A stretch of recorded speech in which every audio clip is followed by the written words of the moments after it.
নমস্কার বন্ধুরা, আমার চ্যানেলে আপনাদের স্বাগত জানাই। আজকে আমি আপনাদের বানিয়ে দেখাবো তালের সরু চাকলি।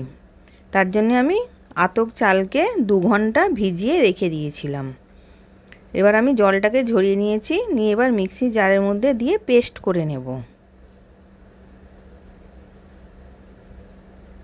এবার ওর মধ্যে জল দিয়ে দিলাম একটুখানি, দিয়ে পেস্ট করে নিয়েছি, একদম মিহি করে পেস্ট করে নিলাম।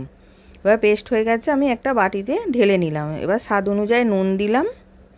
আমি আগে থেকে তালটাকে জাল দিয়ে রেখে দিয়েছিলাম। এবার সেই তালটা 2 হাতা দিয়ে দিলাম, আর 2 চামচ গুঁড়ো চিনি দিলাম, দিয়ে ভালো করে মিশিয়ে নেব। আমি গুঁড়ো চিনি দিয়েছি যাতে তাড়াতাড়ি হয়ে যায়। আপনারা চাইলে দানা দানা চিনিগুলো দিতে পারেন, দিয়ে 10 মিনিট চাপা দিয়ে রেখে দিতে পারেন, তখন চিনিটা গলে যাবে, তখন আপনারা করতে পারেন। এবার ভালো মতন গোলানো হয়ে গেছে। এবার হাতায় করে দেখালাম, এরকম ব্যাটারটা রাখবো। এবার ননস্টিক চাটু গ্যাসের মধ্যে বসিয়েছিলাম, তেল ব্রাশ করে নিয়েছি, নিয়ে এবার ব্যাটারটা 2 হাতা দিয়ে দিলাম, দিয়ে এবার আমি একটা তেজপাতায় করে গোল করে নিচ্ছি।